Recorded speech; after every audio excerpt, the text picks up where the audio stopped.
अस्सलाम वालेकुम वरहमतुल्लाहि वबरकातुहू। आज ईद उल फितर का दिन है और पाकिस्तान में और बहुत से मशरकी मुल्कों में इस वक्त ईद उल फितर मनाई जा रही है। आप यूट्यूब चैनल देख रहे हैं, मैं हसन आरिफ हूँ। नाज़रीन कराम, बहुत बड़ी बड़ी डेवलपमेंट जो है वो इस खिते में इस वक्त देखने को मिल रही हैं।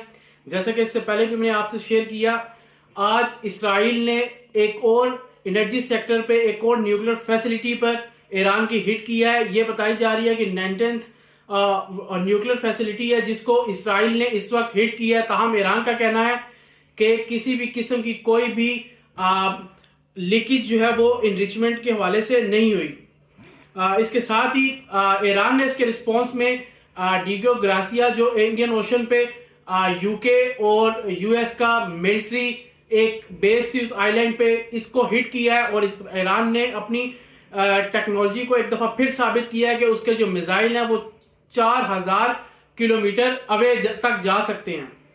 इसके साथ ही इसराइल और यूएस ने हिट किया करगिल आइलैंड पे एक शिप को, ये लॉजिस्टिक और एनर्जी सप्लाईज लेकर जाने वाली शिप थी। ताहम ईरान की तरफ से कहा जा रहा है कि किसी किस्म का कोई भी जानी नुकसान इस शिप में नहीं हुआ, इस वाकये में नहीं हुआ। यूएई और कुवैत ने जो है वो इंटरसेप्ट की हैं 2 मिसाइल्स को रात के, और ईरान ने इस वक्त 2 ड्रोन्स को हिट किया कुवैत की नेशनल ऑयल फैसिलिटी पर। यूके के प्राइम मिनिस्टर केयर स्टारमर का साइपर के जो प्रेसिडेंट है उनके साथ मुकालमा हुआ है, जिसमें उन्होंने कहा है कि यूके अपनी जो साइप्रस में बेस है वो किसी भी ऑफेंसिव मकसद के लिए जो है वो इस्तेमाल नहीं होने देगा। ताहम इस चीज को भी उसने जाहिर किया। स्टार्मर का कहना था कि वो डिफेंसिव मैयर के तौर पर अपनी बेसिस को जो है वो इस्तेमाल होने देता रहेगा। यानी कि स्टार्मर ये कहना चाह रहे थे कि जो इस वक्त यूएस के जो तैयारे वहां पर लैंड करते हैं उनकी बेसिस पे और रिफ्यूल होके ईरान के ऊपर जो अटैक करते हैं वो हमारा डिफेंसिव पर्पस है, और अगर ये डिफेंसिव पर्पस है तो फिर ऑफेंसिव क्या होगा।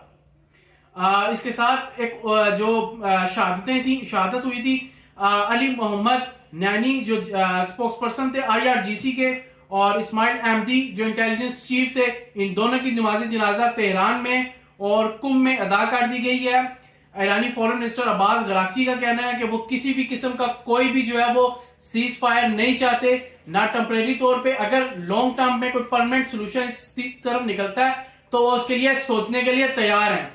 तो हम ट्रंप ने इस बारे में रिमार्क्स दिए हैं कि ट्रंप का कहना है कि हम बहुत करीब हैं अपने अहदाफ को हासिल करने में, और जो दुनिया में इस वक्त